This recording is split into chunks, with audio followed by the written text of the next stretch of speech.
नमस्ते, मैं किरण थेवतिया, child behaviour psychologist. आज का हमारा विषय है कोरोना वायरस पेंडेमिक के समय में बच्चों की डेवलपमेंट नीड्स का बैलेंस कैसे बनाएं। इस लॉकडाउन ने जैसे हमारा जीवन एक ऑन होल्ड की स्थिति में डाल दिया है। हमने बाहर जाना बंद कर दिया, लोगों से मिलना बंद कर दिया, बच्चों को ज्यादा से ज्यादा घरों में रखना शुरू कर दिया, यह सोचते हुए कि बस कुछ समय की और बात है। शुरू में बच्चों के साथ लूडो शतरंज खेला, बच्चों ने भी स्कूल की छुट्टी है सोचते हुए एक्साइटमेंट दिखाया। ऐसा लगा कि फैमिली मेंबर्स के पास समय होने के कारण नजदीकियां बढ़ रही है। फिर जैसे जैसे लॉकडाउन एक मिराज की तरह हर बार आगे ही बढ़ता रहा, हम सब में एक उदासीनता आने लगी। कई घरों में तनाव बढ़ने लगा। घर पर छत बचाने के लिए बच्चों की तरफ ध्यान कम हो गया। जैसा चल रहा है चलने दे वाली स्थिति आ गई। अब सोचिए, लॉकडाउन से पहले एक 30-40 साल का पर्सन आज 32-42 साल का हो जाएगा। इतना फर्क शायद नहीं महसूस होगा, लेकिन जो बच्चा लॉकडाउन से पहले 1 साल का था वो आज 3 साल का हो जाएगा, या जो बच्चा 5th क्लास में था आज 7th क्लास में जा रहा है। अगर आप वर्ल्ड फेमस हार्वर्ड यूनिवर्सिटी का रिसर्च देखेंगे तो पाएंगे कि पहले 2 साल, फिर 5 साल, फिर 10 और 15 साल बच्चे के ब्रेन डेवलपमेंट के लिए कितने जरूरी है। इस ग्राफ में ब्लू लाइन दिखाती है कि ब्रेन में चेंज लाने की एबिलिटी उम्र के साथ कैसे कम हो जाती है। अब ऑरेंज लाइन को देखें तो पाएंगे कि बच्चे में ब्रेन चेंजेस लाने के लिए जो एफर्ट्स लगानी पड़ती है वो कैसे उम्र के साथ बढ़ती जाती है।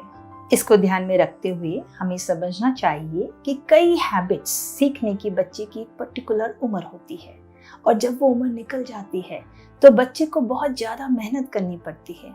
लॉकडाउन हो चाहे नहीं हो, बच्चों की कुछ डेवलपमेंटल रिलेटेड जरूरतें समय पर हो तो बच्चों और पेरेंट्स के लिए अच्छा होता है।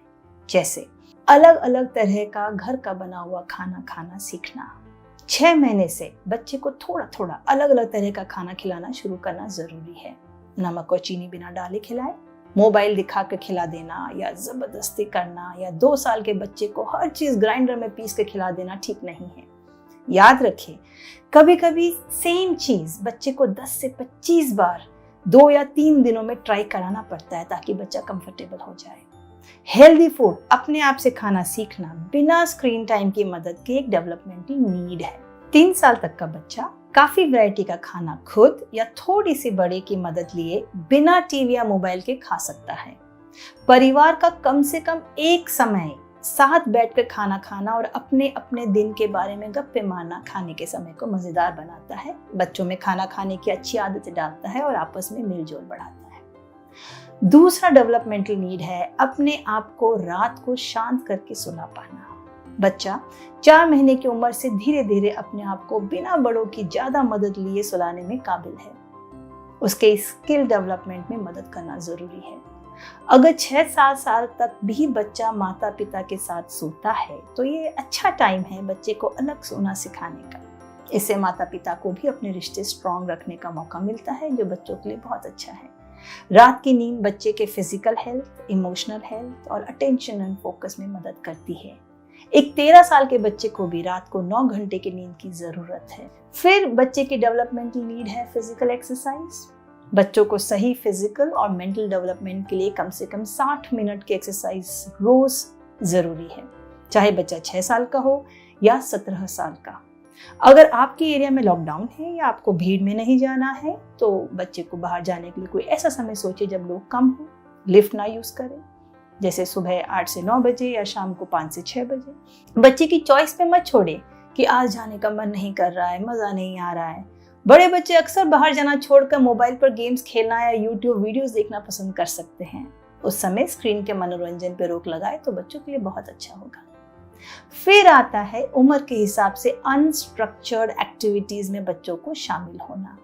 जब बच्चा अपनी मनपसंद से चीजें करता है, यहाँ मैं मोबाइल गेम या टीवी की बात नहीं कर रही हूँ, चीजें जैसे बाथरूम में बबल्स उड़ा रहा हो, बिस्तर पे कलाबाजियां खा रहा हो, दोस्तों से फोन पर गप्पे मार रहा हो, बेडरूम में फ्लोर पे रंग रोगन कर रहा हो, अपने लिए चॉकलेट मिल्कशेक बना रहा हो, बिस्तर पर लेटकर पंखे को निहार रहा हो, खिड़की के बाहर चिड़िया देख रहा हो, ड्राइंग या आर्ट एंड क्राफ्ट की चीजें कर रहा हो, म्यूजिक बजा रहा हो, बाहर से लाए अलग अलग तरह के पत्थरों पे डिजाइन बना रहा हो, कहानी की किताबें पढ़ रहा हो, अपने कमरे में पोस्टर लगा रहा हो, म्यूजिक पे डांस कर रहा हो, वगैरह वगैरह। बच्चे को खाली समय देना जरूरी है, वो समय जब बच्चे को कोई भी इंस्ट्रक्शन नहीं दे रहा है कि क्या करना है।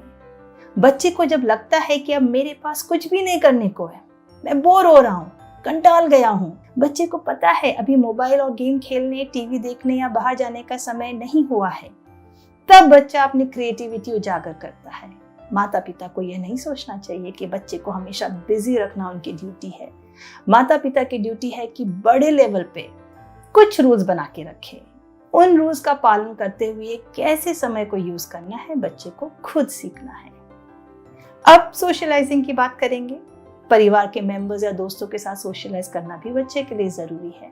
अगर 3 साल से छोटा बच्चा है तो बातें करके अपनी नीड्स को बता पाना भी एक माइलस्टोन है। 2 साल से छोटे बच्चे को कभी भी टीवी या मोबाइल के सामने नहीं बिठाना चाहिए। 2 से 5 साल तक के बच्चे को ज्यादा से ज्यादा 1 घंटा और 5 साल से ऊपर के बच्चे को 2 घंटे से ज्यादा टीवी या मोबाइल नहीं देखना चाहिए।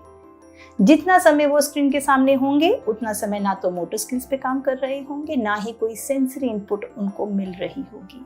ज्यादा समय स्क्रीन टाइम से छोटे बच्चों में बातचीत करने की स्किल डेवलपमेंट में डिले और अग्रेशन का बढ़ना देखा गया है। यह उनका समय है घर में घूमने का, लोगों को देखने का, लोगों से बात करने की प्रैक्टिस करने का और दोस्त कैसे बनाते हैं सीखने का। अगर पास पड़ोस में कोई बच्चे हैं तो या तो उन्हें घर बुलाया जा सकता है या उनके घर जाया जा सकता है या कहीं पास पड़ोस के गार्डन में मिला जा सकता है। लॉकडाउन में बच्चों की सामाजिक गतिविधियां काफी हद तक कम हो गई है। चाहे 15-20 मिनट ही सही, बच्चे के साथ कुछ समय जरूर बिताए। कोई छोटा गेम खेलते हुए, कहानी सुनाते हुए या रात को लेटे लेटे थोड़ी देर गप्पे मारते हुए। प्रॉब्लम सॉल्विंग भी हर उम्र की डेवलपमेंटल नीड है।